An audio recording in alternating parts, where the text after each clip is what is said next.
Pernahkah kita membayangkan ada seorang pemimpin yang menjabat sejak masa kita masih duduk di bangku sekolah dasar, hingga sekarang kita sudah menyelesaikan pendidikan dan memasuki dunia kerja? Di Iran, hal itu benar-benar terjadi.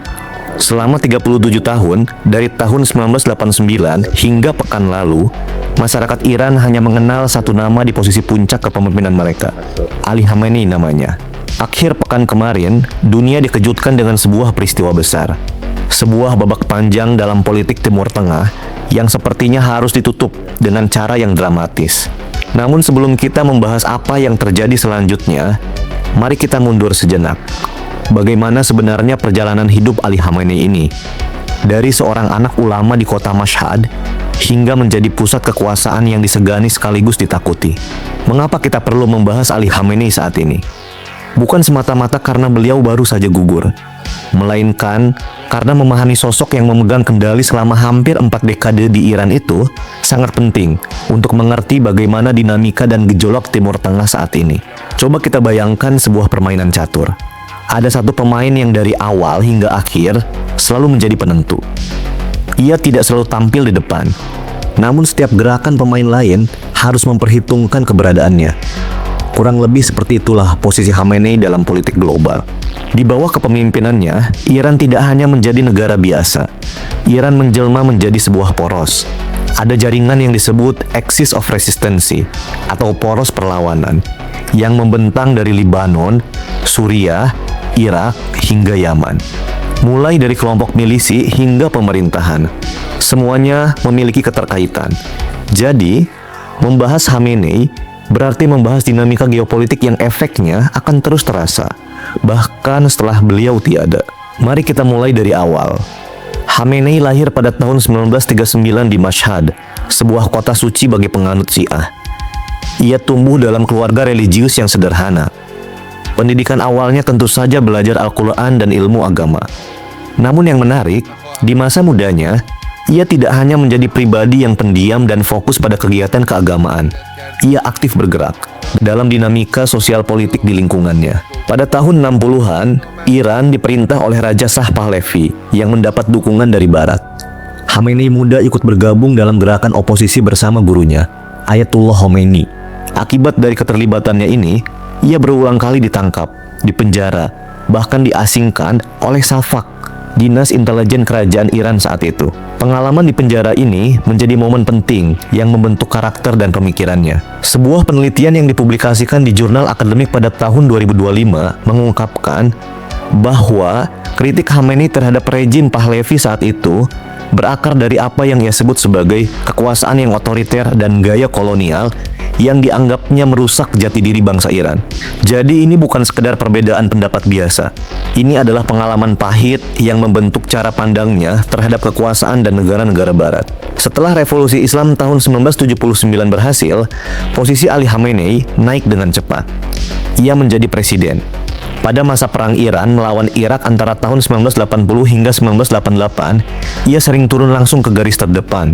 Perang yang berlangsung 8 tahun tersebut, di mana Irak mendapatkan dukungan dari banyak negara barat, semakin mengokohkan rasa curiganya terhadap kekuatan asing. Tahun 1989 menjadi titik balik yang sangat penting. Khomeini, gurunya, wafat. Siapa yang akan menggantikannya? Nama Ali Khamenei muncul ke permukaan, meskipun banyak pihak yang meragukan kapasitas keagamaannya. Dalam pidato pertamanya, ia sendiri mengakui, "Saya adalah individu biasa dengan banyak kekurangan. Benar-benar hanya seorang santri kecil," katanya. Namun, disinilah kecerdikan politiknya mulai bermain. Daripada bersaing dengan pihak lain, ia memilih untuk membangun bersama, membangun jaringan di antara orang-orang yang loyal di semua lini di pemerintahannya. Di antaranya militer, lembaga peradilan, media, bahkan sektor bisnis. Para pengamat menyebut fenomena ini sebagai kartel antara ulama garis keras dan Korps Garda Revolusi yang memiliki sumber daya ekonomi melimpah. Perlahan namun pasti, posisi yang awalnya dianggap lemah itu berubah menjadi pusat kekuasaan absolut. Ia seperti pemain catur yang tidak hanya memiliki ratu, tetapi juga mampu mengatur gerak semua pion dan benteng di papan. Tentu saja, perjalanan ini tidak berlangsung mulus. Ada banyak gelombang protes besar yang terjadi. Tahun 1999, 2009, 2019, dan yang paling terbaru tahun 2022 terkait dengan kasus kematian Mahsa Amini. Semua aksi protes tersebut dihadapi dengan pendekatan keamanan yang keras. Di satu sisi, ia menjadi simbol ketahanan Iran dalam menghadapi tekanan asing. Namun di sisi lain, bagi banyak warganya sendiri, ia menjadi simbol sistem yang menolak perubahan dan membungkam suara-suara yang berbeda. Lalu bagaimana dengan kebijakan luar negerinya? Inilah aspek yang paling kompleks. Di satu sisi, ia menunjukkan sikap yang keras. Ia mendukung kelompok-kelompok seperti Houthi di Yaman, Hizbullah di Lebanon, dan pemerintah Suriah sebelum yang sekarang. Semua itu adalah bagian dari poros perlawanan yang telah disebutkan sebelumnya. Namun di sisi lain, ia juga menunjukkan sisi pragmatis. Masih ingat dengan kesepakatan nuklir di tahun 2015? Awalnya, Ali Khamenei ragu-ragu. Namun pada akhirnya, ia menyetujui negosiasi karena pertimbangan bahwa sanksi terhadap Iran harus dilonggarkan agar ekonomi tidak ambruk. Ia menyebut pendekatan ini sebagai kelenturan heroik, atau dalam istilah asing disebut heroic flexibility. Pertanyaan yang sering muncul adalah, sejauh mana sebenarnya kendali yang ia miliki? Apakah ia benar-benar menjadi dalang di balik semua kebijakan yang diambil? Sebuah riset yang diterbitkan pada tahun 2024 di salah satu jurnal internasional mencoba menjawab pertanyaan ini. Para peneliti menganalisis pola pertemuan diplomatik tingkat tinggi pada masa pemerintahan Rohani. Hasil penelitian tersebut cukup menarik. Meskipun ada berbagai aktor yang terlibat, arah kebijakan luar negeri Iran dari para pengambil keputusan utama tidak benar-benar menyimpang dari koridor yang telah ditetapkan. Semuanya terkoordinasi dan Khamenei memiliki pengaruh besar di belakang layar. Jadi, meskipun Presiden Iran silih berganti, dari kalangan reformis seperti Hatami hingga kalangan garis keras seperti Ahmadinejad, arah kebijakan besarnya tetap dikendalikan dari atas. Berbicara mengenai nuklir, ini adalah isu paling krusial di akhir masa hidupnya.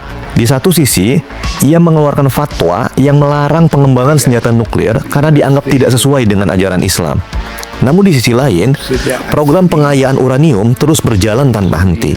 Negara-negara barat mencurigai bahwa ini adalah cara untuk memiliki kapabilitas senjata nuklir secara diam-diam. Situasi ini menciptakan ketegangan yang berkelanjutan. Khamenei selalu menyatakan bahwa energi nuklir adalah hak rakyat Iran yang tidak bisa diganggu-gugat. Namun bagi Amerika Serikat dan Israel, program ini dianggap sebagai ancaman eksistensial. Kebuntuan dalam perundingan inilah yang akhirnya memicu serangan militer beberapa waktu terakhir. Jadi, bagaimana kita dapat merangkum perjalanan panjang 86 tahun Ali Khamenei? Ia bukan sekedar pemimpin agama biasa. Ia adalah produk dari sejarah panjang bangsa Iran. Sebuah campuran antara keyakinan ideologis, trauma masa lalu, dan realitas politik yang keras. Dari seorang aktivis yang pernah disiksa di masa kerajaan, ia berhasil naik ke puncak piramida kekuasaan di negara yang dulu memenjarakannya. Ia berhasil membangun sebuah sistem di mana loyalitas pribadi dan institusi menyatu menjadi satu kesatuan yang kokoh. Sebuah penelitian yang terbit pada tahun 2025 menyoroti bagaimana Ali Khamenei membangun konsep ketakwaan budaya sebagai cara masyarakat melindungi diri dari apa yang disebutnya sebagai invasi budaya asing. Konsep ini, menurut analisis para peneliti, berakar dari keyakinan ketuhanan hingga implementasinya dalam perilaku sehari-hari. Jadi, perlawanan yang ia bangun tidak hanya bersifat fisik, tetapi juga dalam ranah pemikiran. Warisan yang ditinggalkannya adalah Iran yang percaya diri namun terisolasi. Sebuah Iran yang memiliki pengaruh regional besar namun ekonominya lesu karena tekanan dan sanksi. Ia berhasil menjaga sistem yang ada tetap hidup selama 37 tahun. Namun, mungkin gagal menjawab keresahan generasi mudanya yang belum pernah hidup tanpa perang atau krisis. Pelajaran yang dapat kita petik. Mungkin, kekuasaan yang terpusat pada satu figur dalam waktu yang lama dapat menciptakan stabilitas yang bersifat semu. Begitu figur tersebut pergi, kekosongan yang ditinggalkan bisa jauh lebih kacau daripada yang kita bayangkan. Apapun yang akan terjadi selanjutnya di Iran, satu hal yang dapat dipastikan, dunia baru saja kehilangan salah satu pemain kunci, ulama besar, dan papan catur di Timur Tengah sedang dalam proses diacak ulang. Nah, bagaimana menurut kalian soal pandangan ini? Apakah pergantian kepemimpinan di Iran akan membuat kawasan menjadi lebih stabil atau justru semakin memanas? Silahkan tulis pendapat kalian di kolom komentar.